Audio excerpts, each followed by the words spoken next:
Anupama serial के ऐसे ही update सबसे पहले देखने के लिए हमारे चैनल को सब्सक्राइब करें। आज की कहानी की शुरुआत वहां से होती है जहां पाखी घबराई हुई नजर आती है। अनुपमा ने बड़ी ही शांति से उससे कहा था कि यहां मौजूद सभी ने देखा है कि उसने अनीता को गिराया था और अगर यह बात आयोजकों तक पहुंच गई तो शायद वह सामने वाली टीम को नहीं बल्कि पाखी की टीम को ही डिस्क्वालीफाई कर देंगे। यह सुनकर पाखी का चेहरा उतर जाता है और उसके भीतर डर घर कर जाता है। देविका उसकी हालत देखकर कहती है कि सब कुछ बदल गया है, लेकिन पाखी वैसी की वैसी है। वह ऊपर देखकर भगवान से सवाल करती है कि जब दुनिया में सबसे अच्छी और दयालु इंसान अनुपमा है तो उसकी औलाद इतनी निकम्मी क्यों निकली। तभी तोशु मासूमियत से कहता है कि मैंने तो कुछ नहीं किया। देविका उसे देखकर नरम पड़ती है और कहती है कि मुझे तुम पर भरोसा है, तुम भविष्य में कुछ भी कर सकते हो। अनुपमा परिस्थिति संभालते हुए कहती है कि हमें मिस्टर खेतान से बात करनी होगी। उम्मीद है कि वह मान जाएंगे, वरना पाखी की टीम भी खतरे में पड़ जाएगी। पाखी उदास हो जाती है और निराशा उसके चेहरे से साफ झलकने लगती है। लीला उस बीच देविका को हौसला देती है कि अच्छा डांस करना, और देविका जवाब देती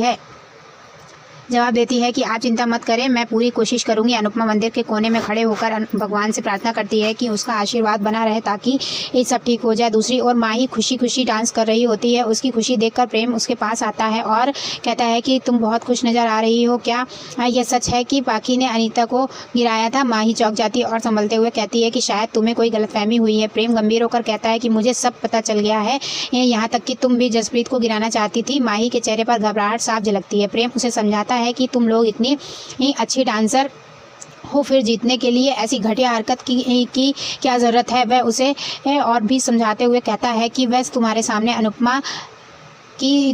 अनुपमा है जो डरती नहीं बल्कि हर हाल में लड़ती है। इसलिए तुम भी ये सबक सीखो और गलत रास्ता मत अपनाओ। प्रेम के वहाँ से जाने के बाद माही तिरछी मुस्कान के साथ धीरे से कहती है कि अब डांस रानी को डिस्क्वालीफाई होने से खुद अनुपमा भी नहीं रोक पाएगी। इसी बीच देविका को भीतर से गुस्सा और दर्द सताता है। वह अनुपमा से नाराज़गी जताती है कि उसके साथ इतना कुछ होता रहा लेकिन उसने उसे कभी कुछ नहीं बताया। अनुपमा आंखें झुकाकर कहती है कि मैं तुम्हें परेशान नहीं करना चाहती थी, इसलिए सब कुछ छुपा लिया। देविका नाराज़ होती है और कहती है कि मैं तुम्हारी ज़िंदगी की प्रॉब्लम्स गिन कर थक चुकी हूँ। उसने गुस्से में कहा कि तुमने सबका बोझ उठाया है, वरना वनराज के माता पिता का ख्याल रखा, अनुज को संभाला और राही और काव्या की बेटी के लिए भी अपना सब कुछ झोंक दिया। लेकिन तुम्हें बदले में क्या मिला? केवल दुख और धोखा। अनुपमा यह सुनकर चुप हो जाती है। देविका और भी साफ लहजे में कहती है कि समर को छोड़कर तुम्हारी सारी औलाद निकम्मी निकली। हर किसी ने तुम्हारा फ़ायदा उठाया है। जब उनका मन करता है तुम्हें घर से निकाल देते हैं और जब ज़रूरत पड़ती है तो हाथ जोड़कर वापस बुला लेते हैं और तुम हर बार उन्हें माफ़ कर देती हो। आखिर तुम इतनी मजबूर क्यों हो, यह मैं समझ नहीं पाती। अनुपमा हल्की हंसी में दर्द छुपा कर कहती है कि हर परिवार में झगड़े होते हैं, ऐसा कोई नहीं है जिसे अपने परिवार से परेशानी ना हो। देविका गुस्से में कहती है कि तुम्हारी ज़िंदगी की समस्या अलग है। तुम्हारे घर वाले या तो तुम्हें घर से निकाल रहे होते हैं या हाथ जोड़कर बुला रहे होते हैं। इन लोगों को नॉर्मल कभी नॉर्मल नहीं रहा। अनुपमा गंभीर होकर कहती है कि यही इनका नॉर्मल है और मैं इन रिश्तों को तोड़ नहीं सकती। वह भावुक होकर बताती है कि उसका मुंबई का परिवार और यहाँ का परिवार अगर उसकी ज़िंदगी में ना रहे तो उसकी ज़िंदगी का कोई मकसद ही नहीं बचेगा। देविका की आंखों में आंसू आ जाते हैं और वह पूछती है कि लेकिन क्या तुम खुद खुश हो? अनुपमा की आंखें नम हो जाती हैं और वह धीरे से जवाब देती है कि हाँ, मैं खुश हूँ। मुझे दूसरों के लिए कुछ करना अच्छा लगता है, शायद यही मेरी खुशी है।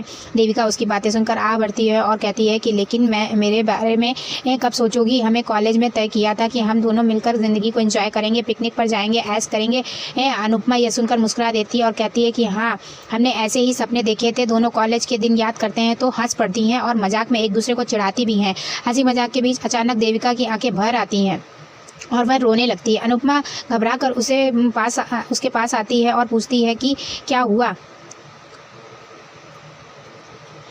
देविका उसकी ओर बढ़ती है और गले लग जाती है। अनुपमा बार बार पूछती है कि आखिर क्या हुआ, लेकिन देविका रोते हुए सिर्फ इतना कहती है कि आज मुझे अच्छे से गले लग जाने दो। अनुपमा उसके सिर पर हाथ फेरते हुए खुद भी भावुक हो जाती है और समझ जाती है कि देविका का दर्द शब्दों से परे है। दोनों सहेलियों के बीच ये खामोश आलिंगन उस गहरी दोस्ती का सबूत बन जाता है जिसमें हर दर्द, हर सुख और हर रहस्य छिपा हुआ था। अनुपमा घड़ी में समय देखकर सोचती है कि जिस मुकाबले का इतने दिनों से इंतजार किया है वह दिन अब शुरू हो गया है और अब उसे जीतने के लिए पूरी जान लगानी होगी।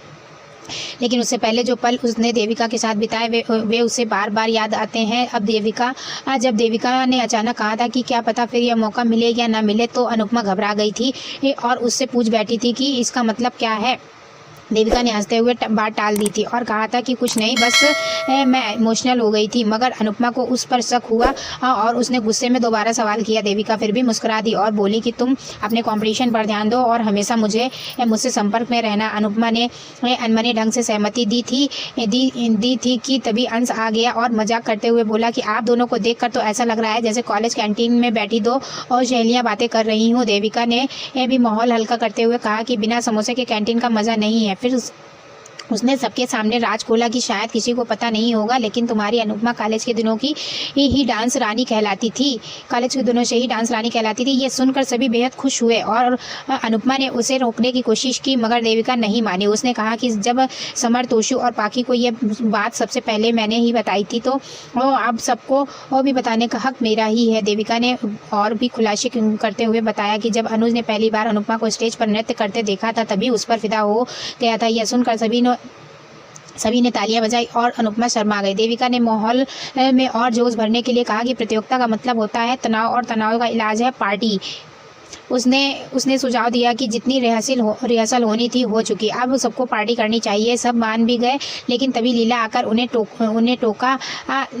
उन्हें टोका। देविका ने मुस्कुराकर जवाब दिया कि आज मैं सबको अनुपमा से नहीं बल्कि फेबुलस अनुपमा से मिलवाना चाहती हूँ। वह अनुपमा को पकड़कर डांस फ्लोर की ओर ले गई। इसके बाद संगीत शुरू हुआ और अनुपमा ने अपना डांस प्रस्तुत किया। देविका और डांस रानी भी उसके साथ थिरकने लगी। अनुपमा ने हवाई गाने पर ऐसा नृत्य किया कि सब झूम उठे। देविका और अनुपमा के साथ मिलकर सब खूब मजे किए। परिवार और दोस्त भी शामिल हो गए। पूरा माहौल खुशियों से भर गया और हर कोई इस पल का आनंद लेने लगा। नृत्य करते करते अनुपमा को दोस्ती की अहमियत का एहसास हुआ और उसे अपने कॉलेज के वे दिन याद आ गए जब देविका हर मुश्किल में उसके साथ खड़ी रहती थी। उसने मन ही मन सोचा कि हर सुदामा के लिए एक कृष्ण जरूर होता है। डांस खत्म होने के बाद अनुपमा और देविका गले मिली। अनुपमा ने भावुक होकर कहा कि जिंदगी में सब कुछ बदल गया है, लेकिन तुम और तुम्हारी दोस्ती कभी नहीं बदली। तुम मेरी ये जिंदगी का ध्रुव तारा हो जिसे देखकर मुझे हमेशा पता चलता है कि मैं सही रास्ते पर हूँ। देविका की आंखों में चमक आ गई। अनुपमा ने उससे वादा लिया कि बाकी लोगों की तरह वह भी उसे छोड़कर नहीं जाएगी। उसकी आंखें नम हो गई और उसने कहा कि मुझे छोड़कर मत जाना। देविका भीतर से दुखी हुई, मगर उसने मुस्कुराकर अनुपमा को कसकर गले लगा लिया। अगली सुबह शाह परिवार में गणपति बप्पा की मूर्ति स्थापना की तैयारी शुरू हुई। सबने मिलकर बप्पा को विराजमान किया और माहौल भक्ति में डूब गया। कोठारी परिवार में राही ने आत्मविश्वास के साथ आरती की, वहीं शाह परिवार में अनुपमा ने डांस रानी के साथ आरती गाई। सबने मिलकर भगवान का जयकारा लगाया। हालांकि आरती करते समय अनुपमा को राही की कड़वी बातें याद आ गई, जिससे वह थोड़ी परेशान हो गई, जबकि दूसरी तरफ राही को भी पराग की कुछ हुई बातें याद आई। आरती पूरी होने के बाद अनुपमा ने बप्पा का जोरदार जयकारा लगाया। उसी समय एपिसोड समाप्त हुआ, लेकिन इसके बाद की झलक में दिखाया गया कि अब फाइनल मुकाबले की शुरुआत होगी और उसमें कई अलग अलग राउंड्स होंगे। राही ने अनुपमा को तंज कसते हुए कहा कि आप इस तरह टीम मेंबर बदल नहीं सकती। अनुपमा ने शांत स्वर में जवाब दिया कि यह हमारी समस्या है और हम खुद संभाल लेंगे। मीडिया वाले राही से सवाल पूछने लगे तो उसने गर्व से कहा कि हम तो पहले से ही जीत चुके हैं और डांस रानी एलिमिनेटेड होने वाली हैं। राही की बात सुनकर अनुपमा चौंक गए। आयोजक भी इस झगड़े का फायदा उठाने की सोचने लगे ताकि मुकाबला और ज़्यादा चर्चित हो जाए। एंकर ने दर्शकों को आगाह किया कि इस बार का मुकाबला किसी तूफान से कम नहीं होगा। अब सबकी नज़रें इस पर टिक गई कि डांस रानी कैसे राही की चालों और चुनौतियों का सामना करेंगी। अनुपमा ने मन ही मन ठान लिया कि चाहे हालात जैसे भी हों, अब पीछे हटना नामुमकिन है। उसकी आंखों में एक नया आत्मविश्वास झलकने लगा और वह समझ गई कि अब वक्त है खुद को और अपनी टीम को साबित करने का। इस तरह कहानी का यह हिस्सा दोस्ती, भावनाओं, उत्सव और प्रतियोगिता की तैयारी से गुजरता हुआ आगे बढ़ता है और संकेत देता है कि अब असली जंग शुरू होने वाली है, जहां अनुपमा और उसकी डांस रानी को न सिर्फ जीतना होगा बल्कि अपने आत्मसम्मान और अस्तित्व को भी साबित करना होगा।